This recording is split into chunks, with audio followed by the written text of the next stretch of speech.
Nobody has ever built a machine that extracts net usable power from a black hole. As of 2026, everything here is theory, simulations, and indirect astronomical inference. That gap matters because black hole power is often treated like inevitable future engineering. In reality, it is an upper bound on what physics might permit, not a planning assumption. Start with the one thing that is solid.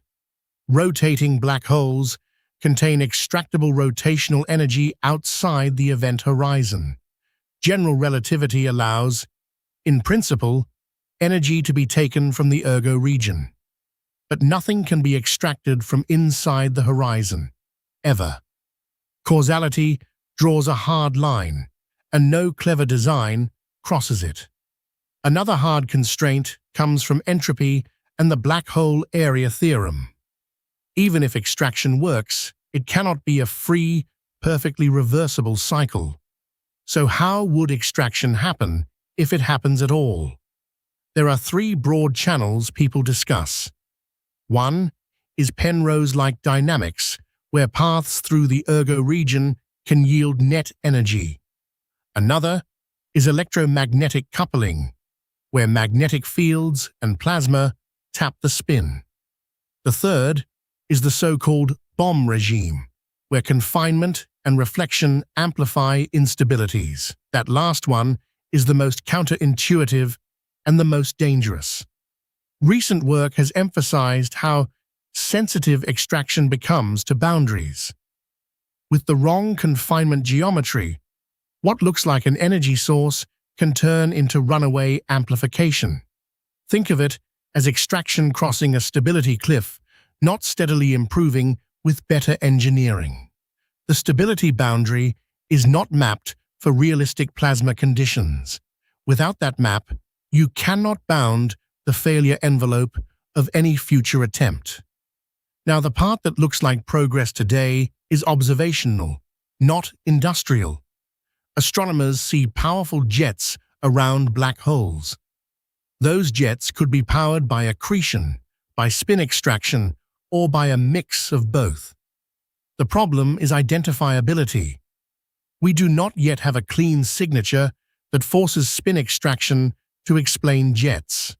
Spin estimates are model-dependent, jet power estimates are uncertain, and even correlations remain contested. We have suggestive patterns and improving inference frameworks, but they still live inside pipelines, not controlled experiments. No laboratory can replicate horizon-scale, strong gravity.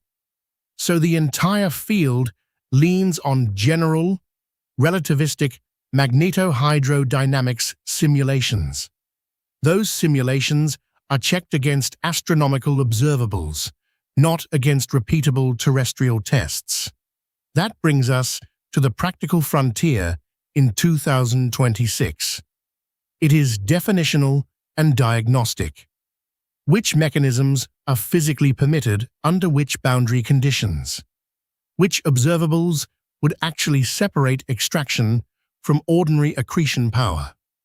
Before anyone dreams of infrastructure, the near term is about falsifiable discrimination. Stellar engineering sits in a parallel category, and it is even more speculative. Today's work is descriptive astrophysics of stellar evolution and compact object formation. We understand many pathways by which stars live, die, and sometimes become black holes. We can model stars near massive black holes and the violent environments they endure.